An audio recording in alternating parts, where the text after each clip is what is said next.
আমাদেরকে সহযোগিতা করেছেন, আমরা আপনাদেরকে অনেক সম্মান করি। এজন্য আপনাদের উপস্থিতি আমাদেরকে অনেক বেশি কি সাহস শক্তি দুটোই জুগিয়েছে, কিন্তু এটা আমাদের সবসময় প্রয়োজন। আপনারা সকাল থেকে আমাদের সাথে ছিলেন, আমরা খুব খুশি, ফাইন। বাট মনে রাখতে হবে যে আমাদের সবারই কিন্তু কাজের একটা সীমারেখা থাকে, ঠিক না?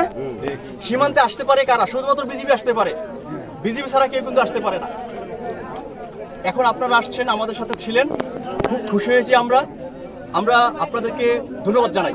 কিন্তু একটু কথা থেকে যায়, এখন যদি আপনারা থাকেন তাহলে কিন্তু আমরা একটু অসম্মানিত হয়ে যাই। কেন? কারণ ইন্টারভিউতে তো আমাদের যাওয়ার কথা না, তো যাওয়া যাবে না। আপনারা যেভাবে দায়িত্ব পালন করুন, আমাদেরকে সহযোগিতা করেছেন, আমরা আপনাদেরকে অনেক সম্মান করি এজন্য। কিন্তু আবার একই সাথে আমরা এমন কিছু করব না যাতে করে আবার আমরা নিয়মটা ভেঙে ফেলি।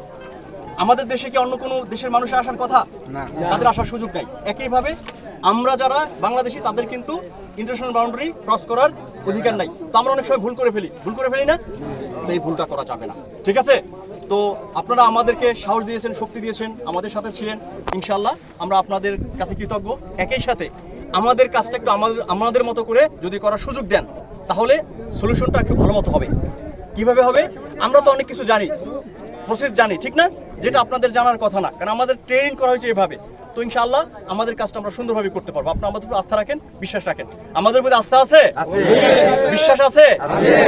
যদি আস্থা বিশ্বাস থাকে আমাদের সাথে আপনারা থাকবেন। এখন আমি আপনাদের অনুরোধ করব, একটু এই ইন্ডিয়ার এলাকার কাছ থেকে আমাদেরকে দূরে চলে যেতে হবে। আপনারা বাসায় চলে যান, যখন প্রয়োজন হবে আবার আপনারা আসবেন, কিন্তু এখন আর আপাতত দরকার নাই। কারণটা কি? আমাদের সব কিছু অনেকটা সলিউশন আমাদের হয়ে গিয়েছে, ঠিক আছে? আমার কথা কি বুঝতে পেরেছেন? আপনাদেরকে পুনরায় আমি ধন্যবাদ জানাচ্ছি।